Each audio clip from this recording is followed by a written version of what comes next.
Abra sua Bíblia aí, querido. Evangelho do Senhor Jesus, segundo nos relata Mateus, capítulo 5.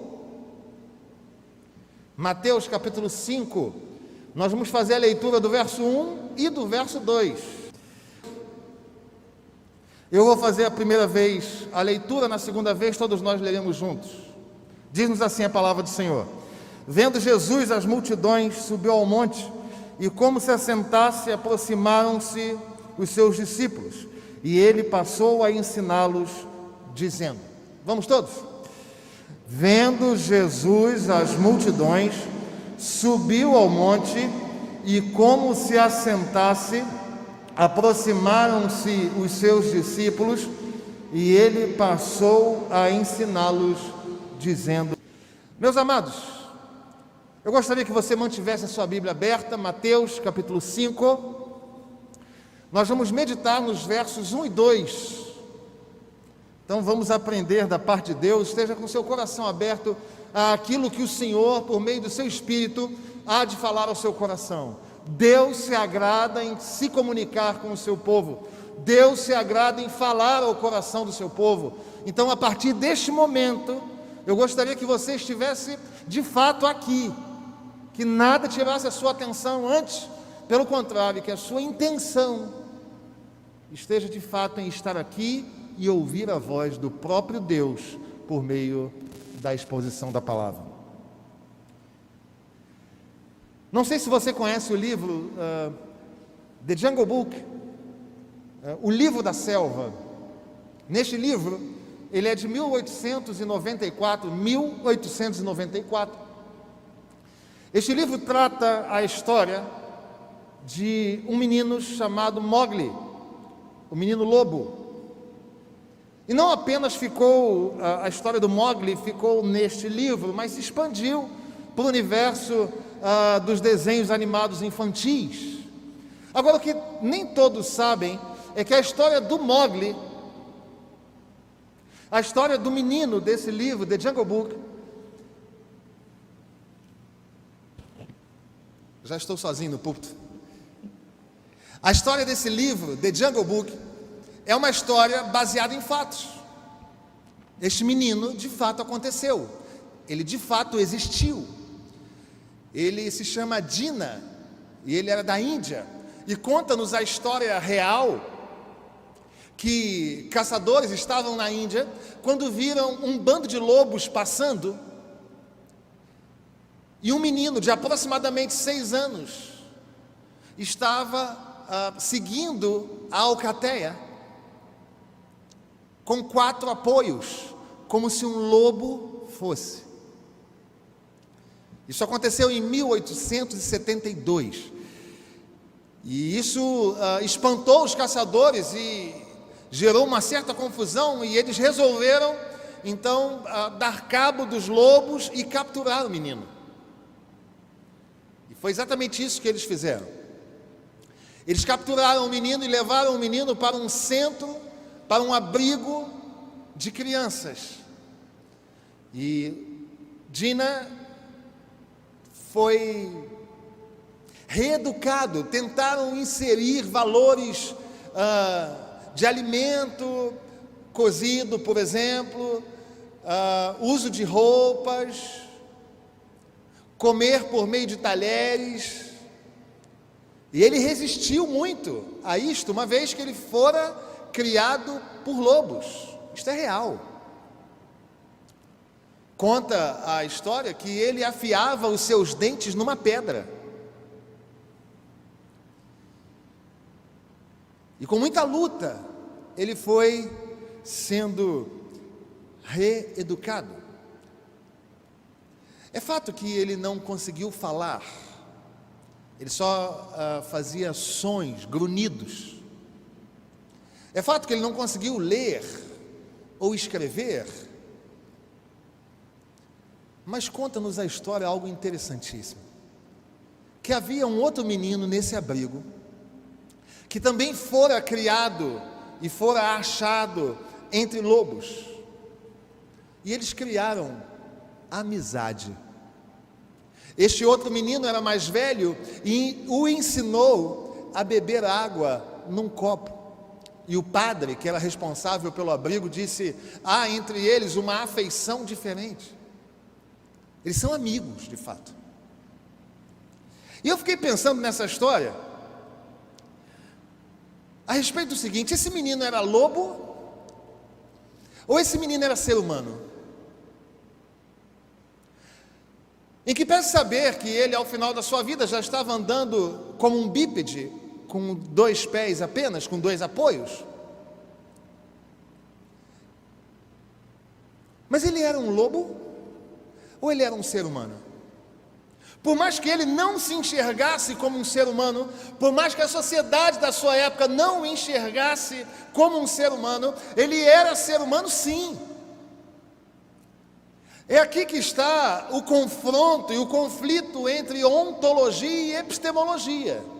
Para aqueles que são menos afeitos a estas palavras, a ontologia diz respeito àquilo que de fato as coisas são. E a epistemologia diz respeito ao fato de as coisas serem como se definem. Então, epistemologicamente falando, aquele menino era um lobo, porque ele se via como um lobo, porque as pessoas o viam como lobo, porque ele fora resgatado numa alcateia de lobos. Mas ontologicamente ele era ser humano, porque as coisas são como Deus as formou para ser. Não é porque ele se acha lobo, não é porque ele fora achado entre lobos que ele passa a ser lobo, não é porque ele se define lobo que ele passa a ser lobo. As coisas são o que são. Esse menino era ser humano, mas a pergunta que fica é: ele precisou fazer alguma coisa para ser humano? Ele precisou tornar-se alguma coisa para ser humano? Não, ele era humano, porque Deus o criou para isso. Ele não precisa fazer, ele não precisa tornar-se, ele é. Talvez você esteja pensando: pastor, tudo bem, eu só não estou entendendo o que isso tem a ver com Mateus. Nós iniciamos hoje uma série de sermões chamada Lições do Alto. Esta é a terceira série de sermões sobre a qual nós temos pensado. Nós pensamos em Ruth, desde o primeiro versículo até o final. Pensamos na epístola de Paulo aos Filipenses, desde o seu início até o final. E hoje nós estamos iniciando esta reflexão no Sermão do Monte. O título da série: Lições do Alto. E nós vamos aprender um pouquinho sobre este sermão. Mas antes eu queria pensar com você: este sermão não foi chamado por Jesus como Sermão do Monte e nem por Mateus. Você não encontra Sermão do Monte no corpo do texto. Pastor, mas na minha Bíblia tem um nomezinho preto em cima, que é o título, Sermão do Monte. Mas este título, ele não é bíblico, é apenas pedagógico, feito por quem traduziu a Bíblia. Na verdade, nem Mateus, nem Jesus chamam esse sermão de Sermão do Monte. Isso só começou a ser chamado de Sermão do Monte, estas partes que compõem o capítulo 5, 6 e 7 de Mateus, passou a ser chamado de Sermão do Monte por um homem chamado Agostinho de Hipona, um teólogo norte-africano que, lendo esse texto, percebeu ensinamentos e aplicação, e ele falou: isso é um sermão. Se tem ensinamento e se tem aplicação, é um sermão. Como o sermão foi feito do alto da montanha, então passou-se a chamar de Sermão do Monte. Neste sermão, o Senhor Jesus Cristo fala aos discípulos, queridos. Por mais que haja uma multidão lá em cima, o Senhor interage com os discípulos. O Senhor se senta numa posição que era típica daqueles que iam dar aula, típica dos catedráticos, para ensinar aos discípulos. A multidão estava lá no entorno, mas o Senhor se dirige aos discípulos.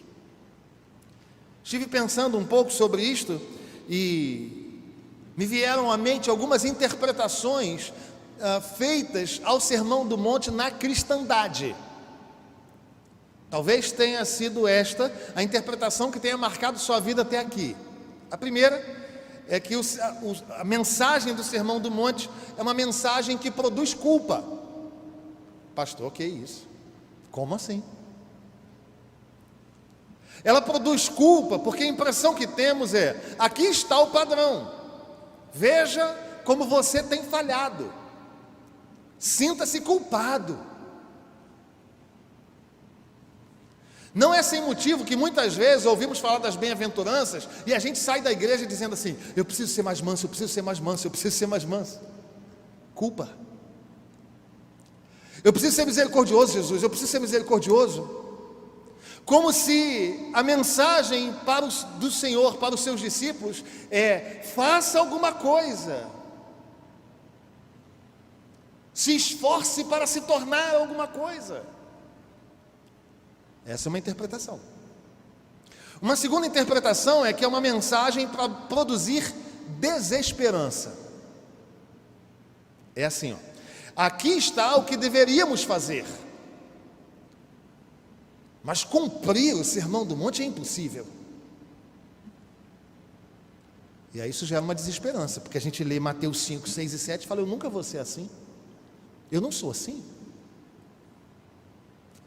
Seja a primeira interpretação que produz culpa, seja a segunda interpretação que produz desesperança, não são estas as interpretações que o texto, no seu contexto, nos apresenta. A interpretação é que esta mensagem do Sermão do Monte é para relembrar uma identidade. Eu vou repetir. O Senhor está falando do cidadão do reino. O Senhor está falando para os seus discípulos, e Ele não está dizendo a mim e a você: cumpram isto aqui para que vocês se tornem cidadão dos céus. Ele não está dizendo: cumpra cada um desses itens, cada uma dessas mensagens que eu aplico no Sermão do Monte, para que vocês se tornem discípulos. Não é a respeito de fazer alguma coisa para se tornar alguém. O Sermão do Monte é para relembrar aquilo que nós somos. O Sermão do Monte é para dizer para mim e para você que o Senhor Jesus Cristo nos salvou e nos constituiu discípulos, e se nós somos discípulos, nós somos mansos, nós somos misericordiosos, nós temos fome e sede de justiça, e todas as aplicações do Sermão do Monte. Você é assim, porque Deus te fez para ser assim. Certo é que o pecado embaça esse olhar, e o Senhor, com o Sermão do Monte, relembra a nós quem nós somos. É muito mais lindo, é muito mais profundo. Sendo assim, amado, você não precisa fazer alguma coisa para se tornar discípulo. Sendo assim, ser discípulo não tem a ver com seu esforço. Ser discípulo não tem a ver com um padrão de existência que você abraça para amanhã ou depois alcançar. Ser discípulo não é a história de uma pessoa que hoje é ninguém e amanhã passa a ser alguém, não é nada disso. Ser discípulo é a história de alguém que vive pelos méritos de Jesus Cristo, que foi feito discípulo por Jesus Cristo e vive descansado à sombra do seu justificador. É isso. Só ouvi 2 améns, eu vou tentar mais uma vez. Você não é discípulo por aquilo que você faz, você é discípulo por aquilo que Cristo fez por você. Glória a Deus. Isso não te deixa culpado, isso não te deixa desesperançado, mas isso te coloca de pé nesse mundo, com um senso profundo de identidade em Deus. Nós somos chamados para ser discípulos. O Senhor nos comprou com sangue, somos dele. Não tem a ver com o que você faça, tem a ver com aquilo que Cristo fez. Somos dele. Por mais que o pecado embace o nosso olhar, por mais que o pecado faça a gente pensar que é lobo, nós somos seres humanos. Entende, Mogli? Não tem a ver com aquilo que o pecado transformou, não tem a ver com o fato de você viver no meio de lobos, tem a ver com o fato de você ser alguém em Deus. Nós somos discípulos, somos uma comunidade de discípulos. E nada pode mudar isso, nem o que você pensa a seu respeito. Louvado seja o nome do Senhor. Olhando para o contexto do Sermão do Monte, então, nós vemos dois tipos de ouvintes: os discípulos e a multidão. E a pergunta que eu faço a você nessa manhã é: quem é você? Você é um discípulo ou você está na multidão? Porque o coração dos dois grupos é diferente. O Sermão do Monte é dirigido aos discípulos, fala da identidade dos discípulos e não da multidão. E o nosso coração como discípulos tem características, e especialmente para você que gosta de anotar o tema da pregação, eu quero compartilhar com você nessa manhã sobre o coração do discípulo. Uma vez que nós estamos iniciando essa série hoje, e esta série no Sermão do Monte são palavras do Senhor Jesus ao discípulo, eu e você precisamos ter este coração, precisamos relembrar a nossa identidade em Deus. Somos discípulos de Jesus. E eu quero compartilhar sobre o coração do discípulo. Deixa a sua Bíblia aberta, nós vamos olhar para esses dois versículos e vamos aprender, como temos feito a cada domingo, três lições.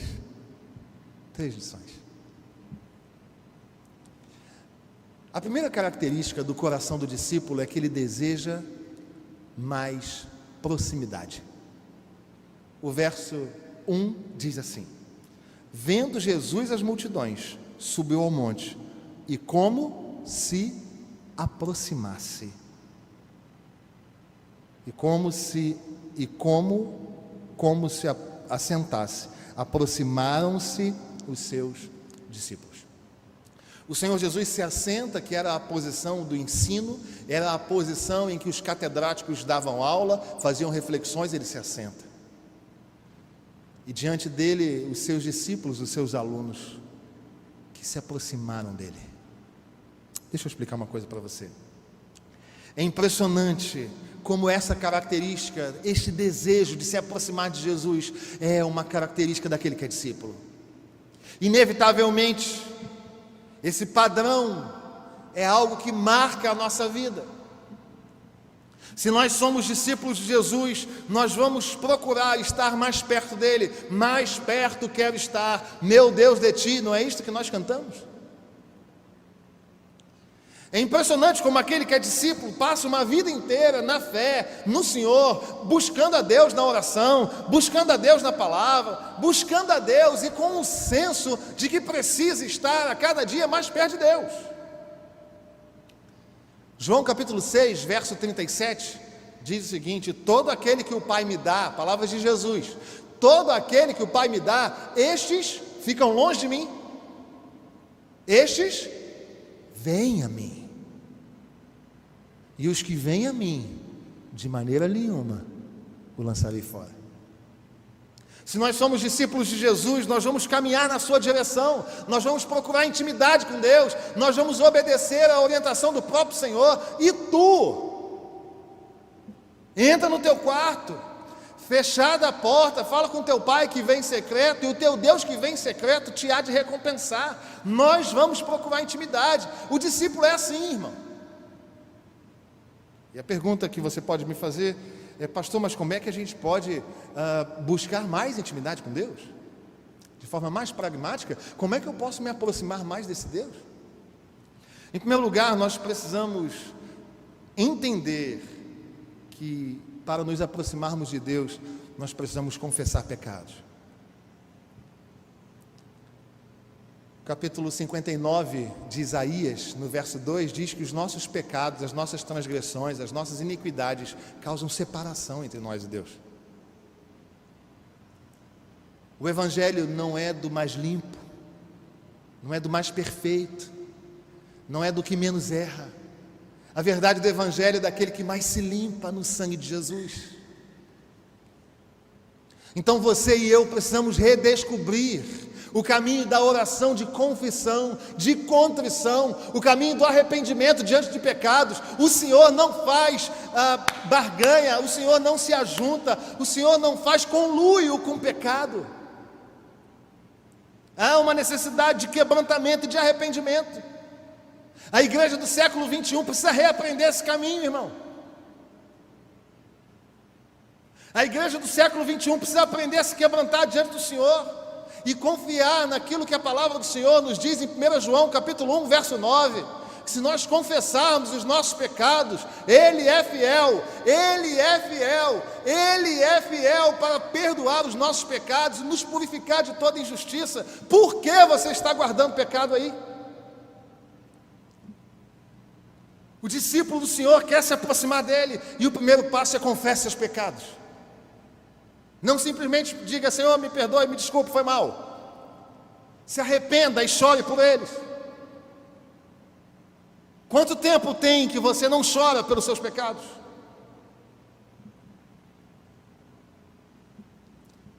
Nós nos aproximamos de Jesus ouvindo quando Deus fala. Romanos capítulo 10, verso 17 diz que a fé vem pelo ouvir, e ouvir a palavra de Deus.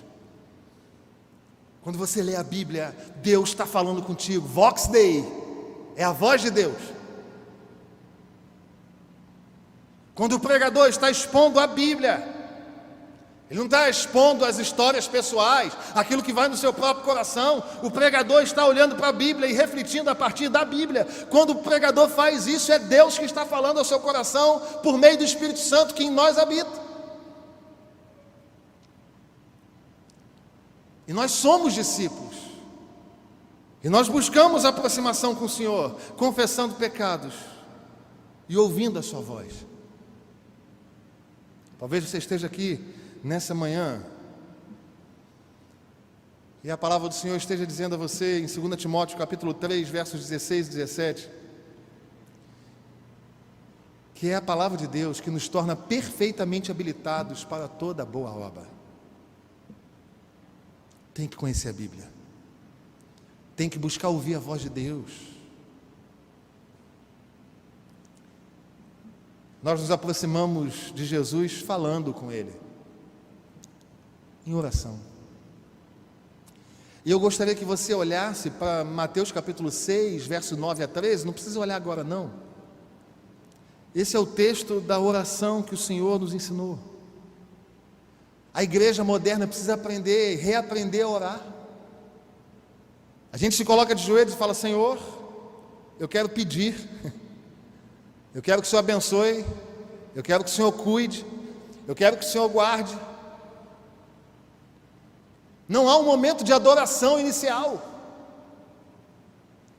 É como se o Senhor estivesse se relacionando com a gente apenas para atender aos nossos próprios desejos, aos nossos próprios caprichos, quando na verdade o nosso desejo está próximo ao Senhor, é dizer: Senhor, eu te agradeço pela oportunidade de estar envolvido por essa fé, que é dom de Deus, e o Senhor me apresentou o Senhor mesmo. Eu só estou aqui porque amo o Senhor, porque o Senhor me fez te amar, e eu adoro o Senhor por isso.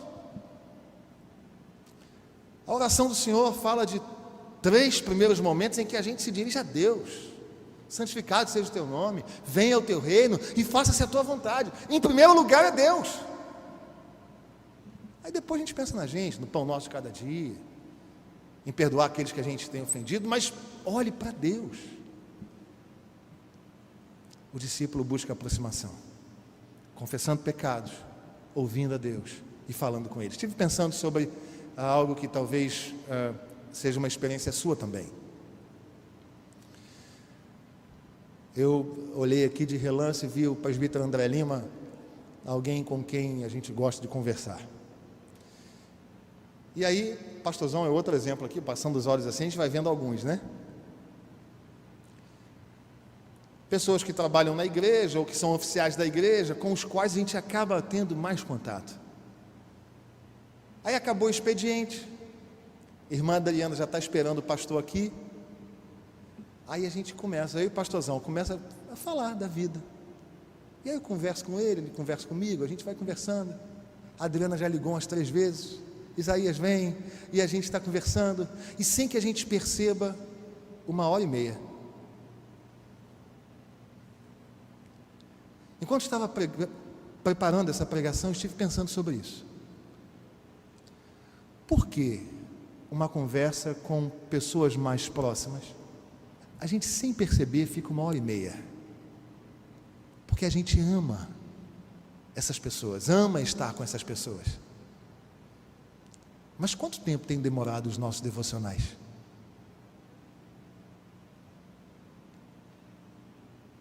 Quanto tempo você e eu gastamos lendo a Bíblia e ouvindo aquilo que Deus tem para falar para nós? E quanto tempo a gente gasta em oração, investe em oração, falando para Deus a nosso respeito? Nós nos aproximamos de Deus tendo um corpo para adorarmos juntos. Igreja não é apêndice. Igreja não é apêndice, irmãos. O Senhor nos deu um presente, que é estarmos reunidos aqui como irmãos.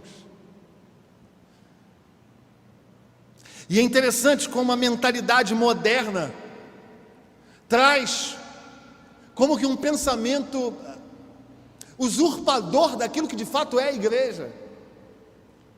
Quando nós pensamos assim: o que eu ganho estando lá? O que eu posso tirar da igreja? Como é que foi o culto hoje?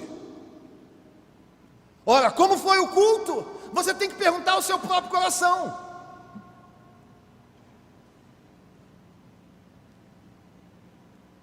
Obedeceu às nossas tradições? Está segundo o que gostamos de fazer há tanto tempo? Veja que estas perguntas tiram, inibem, obscurecem aquilo que é a igreja, irmão.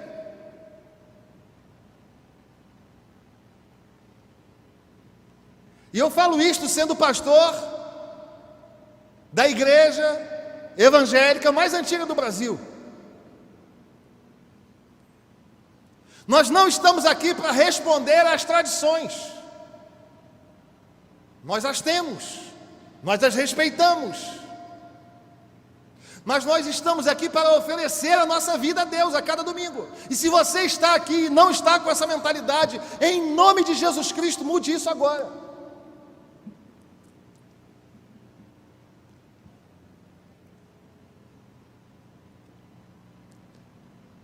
Você acordou hoje de manhã e orou dizendo assim: Senhor, muito obrigado pela tua igreja. Eu vou para lá porque eu quero oferecer o meu coração na tua presença. Eu não quero saber se o coral cantou bem ou mal, em que pese saber que eles sempre cantam bem. Eu não quero saber se o pastor pregou bem ou mal, se o sermão demorou ou não, se os hinos cantados foram os que eu gosto. Eu quero saber, Senhor, se tudo aquilo que está sendo feito lá agrada ao teu coração. Essa é a direção do culto.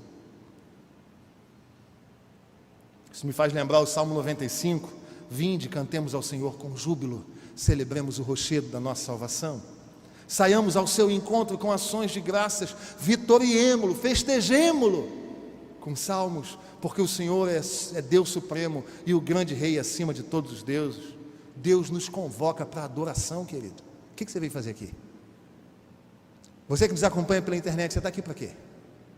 Para avaliar a transmissão?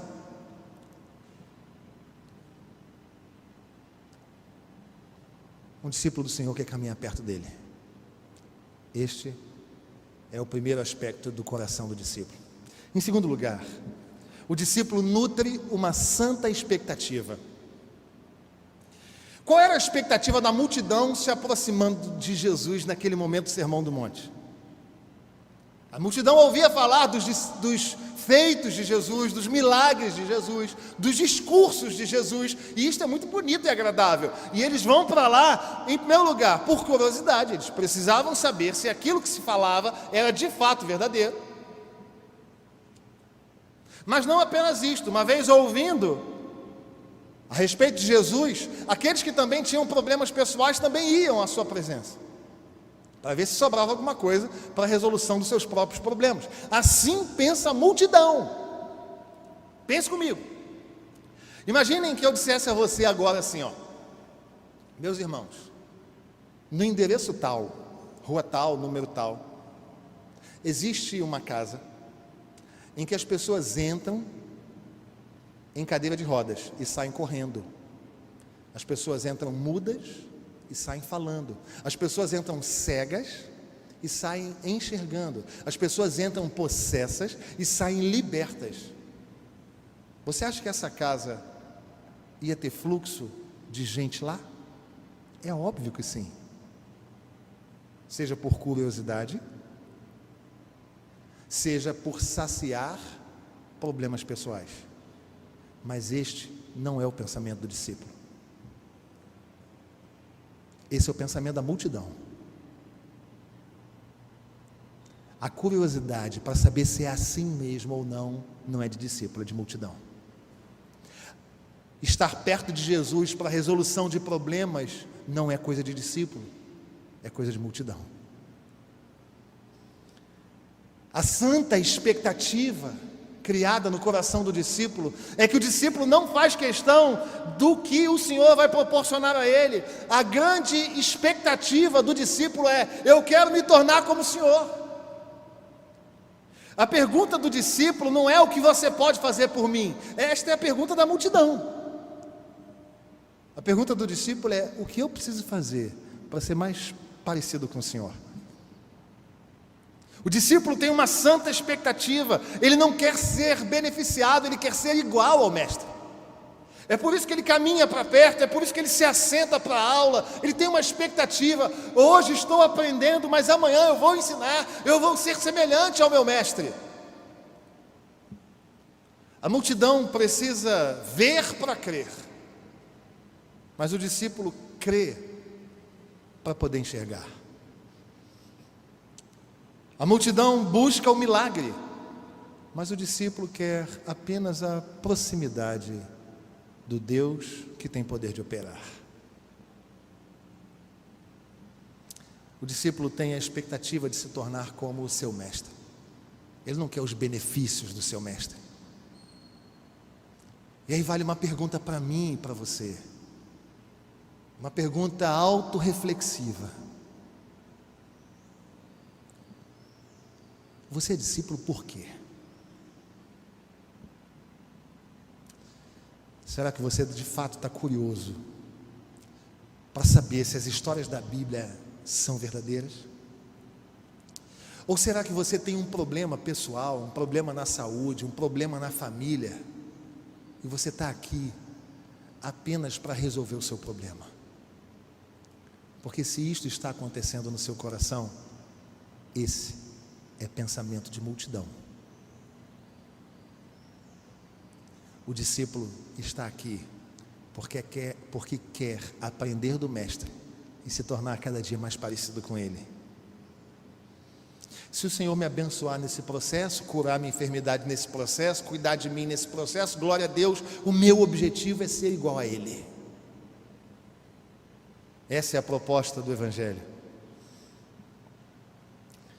Você é humilde como Jesus?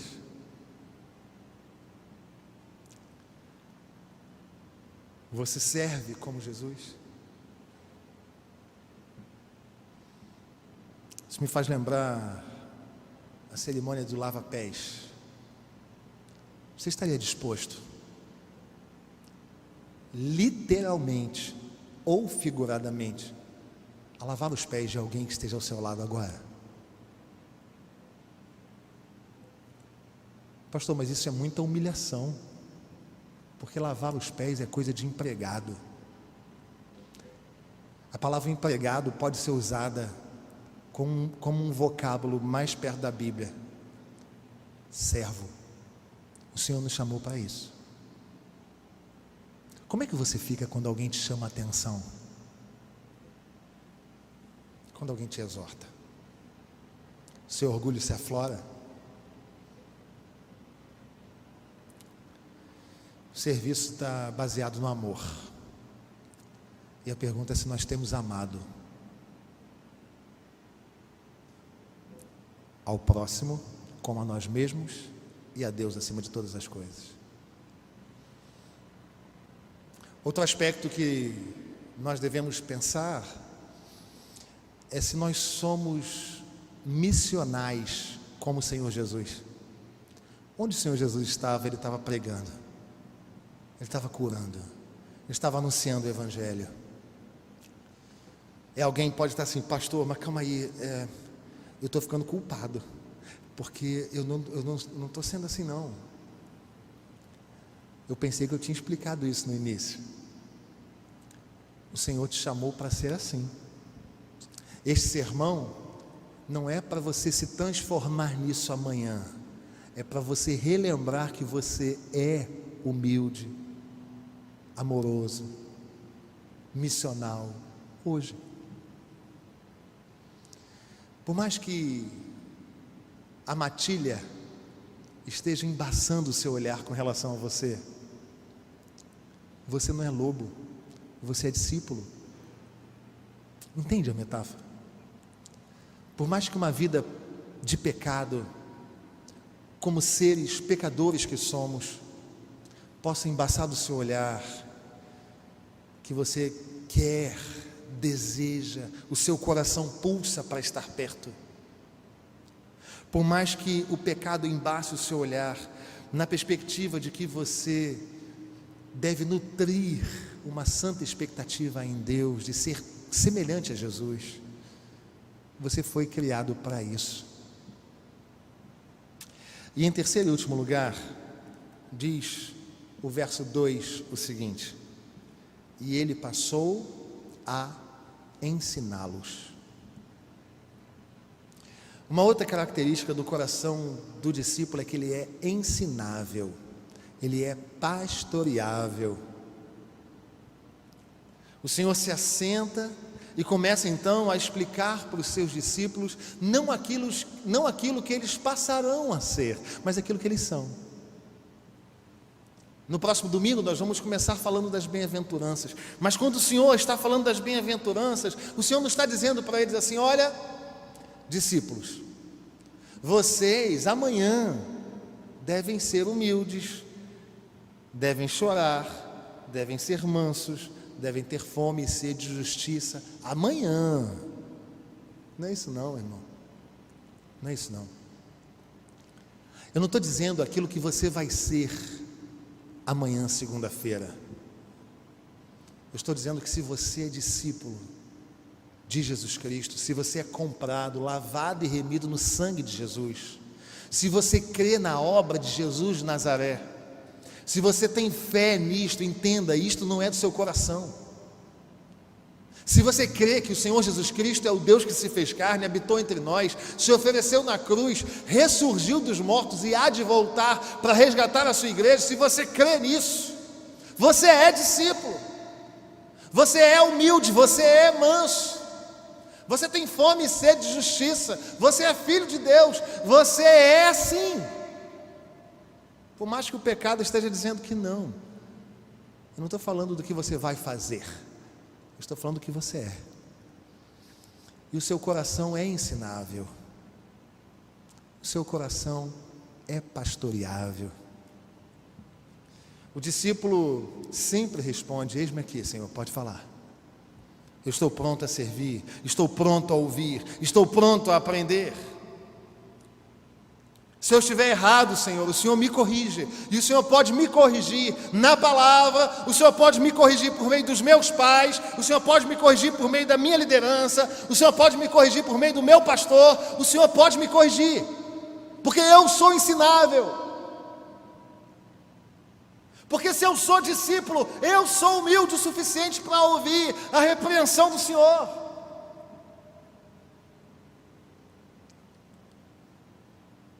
Pastor, mas esse jovem está dizendo, está pensando o quê? Ele é um jovem. Eu sou casado. O meu filho tem idade dele. Ele tem idade de ser meu filho. Ele está pensando o quê? Este pensamento cabe na reunião de condomínio, esse pensamento cabe no partido político, esse pensamento cabe na sociedade do tempo presente, mas no reino de Deus não, porque você é membro deste corpo e servo desse jovem.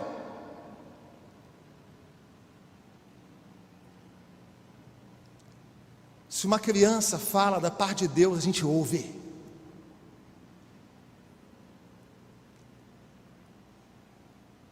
Vamos impedir que a lógica do mundo entre na igreja. Somos servos uns dos outros, queridos. Somos discípulos de Jesus e somos ensináveis. Pastor, mas você é pastor. Você já foi corrigido? Sim. Por ovelha? Sim. Porque no reino é assim. Pastor Isaías pregou num domingo, terceiro domingo de agosto à noite, dizendo: maior é aquele que serve. A palavra de Deus diz, 2 Timóteo capítulo 3, que toda escritura é divinamente inspirada e útil, proveitosa para ensinar, para redarguir, para corrigir e para instruir na justiça. Temos visto, não aqui na catedral, porque aqui é uma bênção, mas em outros movimentos por aí. Se você está conosco e é membro de uma igreja, a sua igreja também não é assim, é em outro lugar, de pessoas que têm dificuldade de se humilhar, de pessoas que são seguidoras de Jesus, mas gostam de dar carteirada eclesiástica. Você sabe o que é carteirada eclesiástica? Eu vou explicar para você. Carteirada eclesiástica é o seguinte: eu fui recebido na última recepção de membros da igreja, tá? Eu tenho 2 meses de membro, e aí eu tenho um irmão que está aqui há muito tempo, e aí eu que fui recebido há 2 meses, eu falo para ele assim: meu irmão, deixa eu conversar com você, vamos orar? 2 mãos, ora. Eu falo: olha, em nome de Jesus, eu quero falar para você que biblicamente a sua atitude está equivocada. E sabe o que acontece em muitos momentos, não aqui na catedral, em outros lugares? Se não falar, pensa. Chegou na fé hoje, quer me ensinar? Foi recebido tem 2 meses. Eu já estava aqui quando você nasceu. Esse pensamento cabe na reunião de condomínio, irmão. Na igreja do Senhor, não. Na igreja do Senhor, se a repreensão é da parte de Deus, por meio do irmão, por meio do seu pai, por meio do seu avô, você abaixa a cabeça e ouve. Existem jovens que falam assim: minha avó está falando o quê? Quando ela era jovem não tinha nem internet, minha avó não sabe de nada. E depois chora por não ter ouvido a palavra de Deus por meio do avô, por meio do pai. O coração do discípulo é ensinável. Isso me faz lembrar o que está escrito em 2 Samuel capítulo 12. O rei Davi olhou uma mulher bonita, mulher de Urias, falou: eu acho que eu vou me valer de ser rei. E adulterou, planejou das mais diversas formas um pecado terrível. E o Senhor manda um profeta, Natã. O profeta fala: ei, você pode ser quem você quiser, mas quem está falando com você é o próprio Deus, você está errado. E a palavra de Deus diz que Davi se humilha, porque era discípulo, porque tinha um coração ensinável. E se você vai ler o Salmo 51, você vai ver a postura de Davi diante deste ensino, diante desta exortação. O Salmo 51 fala que ele se humilha na presença do Senhor. Meus amados irmãos, Provérbios capítulo 3, verso 12 diz: porque o Senhor repreende a quem ama. Aprenda a ouvir o que Deus está te dizendo. Não construa na sua mente um discurso contrário à palavra. Busque aprender de Deus. A cada domingo, a cada dia que você tem a palavra de Deus aberta, ouça, medite na palavra de Deus, mude a sua vida. porque é isso que você é, um discípulo que tem um coração ensinável. Eu quero fazer você lembrar do Mowgli, ou do nome real, Dina, o menino lobo. Lembra da pergunta inicial? Ele era lobo ou ele era homem? Ele era homem. Ainda que o seu olhar estivesse obscurecido pelo pecado, ainda que seu olhar estivesse obscurecido pelo ensino dos lobos, ele era homem. A aplicação é muito simples. Você é discípulo de Jesus. Se você crê na obra de Jesus Cristo, você é discípulo de Jesus. E se você é discípulo de Jesus, você quer estar próximo dele. Se você é discípulo de Jesus, você tem uma santa expectativa que é se tornar como ele. Se você é discípulo de Jesus, você é ensinável. E é diante dessa perspectiva que eu quero convidar você a estar conosco a cada domingo, como um discípulo de Cristo, aprendendo nas reflexões do Sermão do Monte. Que Deus te abençoe. Espero você domingo que vem. Nós vamos seguir refletindo a partir do verso 3. Lembrando, nós somos discípulos. Se aproxime, seja pastoreável e nutra a santa expectativa de ser como Jesus.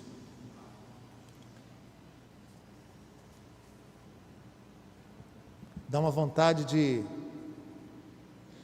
já começar a estudar as bem-aventuranças, não é? Que bom! Se o Senhor não voltar nesta semana, ou não nos levar para a sua presença, nós vamos continuar estudando Mateus capítulo 5. Que Deus te abençoe, discípulo de Jesus Cristo. Que Deus te dê uma semana abençoada na presença do seu Mestre. E que a cada dia nós sejamos relembrados da nossa identidade em Deus.